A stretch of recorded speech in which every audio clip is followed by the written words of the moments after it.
Ultraman Cosmos. Ultraman biru satu ini emang paling beda dibanding teman-teman Ultra lainnya.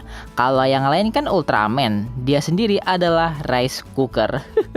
Tapi serius, Cosmos itu adalah Ultraman yang unik dan beda sendiri. Ultraman lain kalau berubah form, paling yang ganti warnanya doang.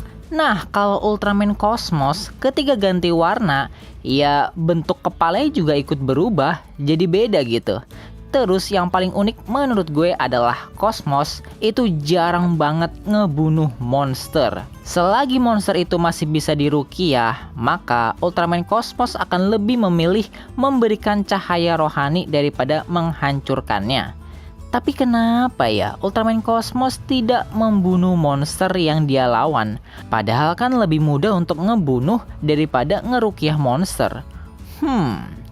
Jawaban dari pertanyaan tersebut adalah orang ini, yaitu Musashi Haruno, host dari Ultraman Cosmos. Jadi ketika bersatu dengan seorang manusia, maka Ultraman akan punya sifat yang mirip dengan hostnya. Dan sebenarnya Ultraman Cosmos sendiri tidak segan untuk membunuh monster, sama seperti Ultraman lainnya. Tapi karena Ultraman Cosmos menyatu dengan hostnya, yaitu Musashi Haruno, maka sifat Ultraman Cosmos juga ikut menyesuaikan sifat Musashi, yaitu pemaaf dan ulas asih, cinta, damai. Kalau kalian perhatikan, Cosmos itu juga jarang mukul monster.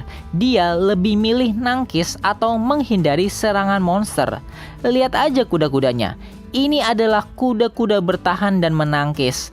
Karena balik lagi, Musashi adalah seorang manusia yang cinta damai, sehingga ia memilih untuk gak melukai lawannya. Makanya Cosmos jarang berubah dari mode Luna ke mode Corona, karena dalam mode Corona maka Cosmos akan lebih brutal. Sebab mode ini adalah mode bertarung, mode bengis, mode baku hantam.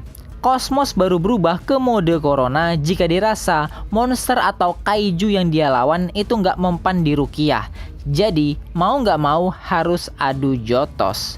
Gue inget banget ada episode di mana seekor monster ngamuk karena kangen anaknya. Dan akhirnya Ultraman Cosmos menciptakan replika anaknya agar monster itu bisa bertemu kembali dengan anaknya dan beristirahat dengan damai. Tuh, kurang baik apa coba Ultraman Cosmos?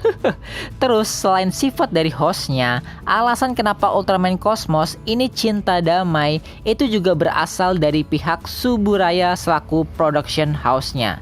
Jadi pihak Suburaya merasa, wah kita harus bikin Ultraman yang kalem nih. Sekalian mengedukasi anak-anak bahwa masalah bisa kok diselesaikan secara damai tanpa perlu berantem. Suburaya ingin menampilkan sosok Ultraman yang ramah lingkungan. Soalnya sepanjang series Ultraman itu kan selalu diperlihatkan Ultraman yang hobi gelut tanpa ampun.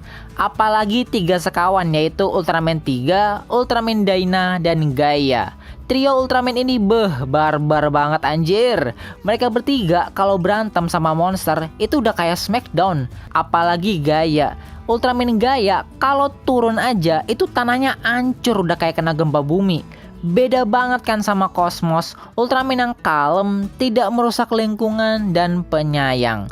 Bahkan nih ya, raja terakhir di series Ultraman Cosmos itu nggak dibunuh sama dia, malah dikasih siraman rohani dan akhirnya jadi baik. Ini tuh mirip banget sama kasus Naruto dan Nagato. Dengan bermodalkan bacot no jutsu, Naruto mampu merubah hati Nagato yang awalnya pengen perang jadi damai sentosa. Jadi gitu teman-teman, kenapa Ultraman Cosmos baik hati dan tidak membunuh monster lawannya? Nah, kalau menurut teman-teman selain Cosmos, siapa lagi nih Ultraman keren yang layak dijadikan panutan? Atau justru kalian lebih suka Ultraman yang barbar kayak 3 bersaudara ini? Komen aja di bawah. Ayo kita nostalgia sambil gibahin para Ultra Flu ini. Hehehe.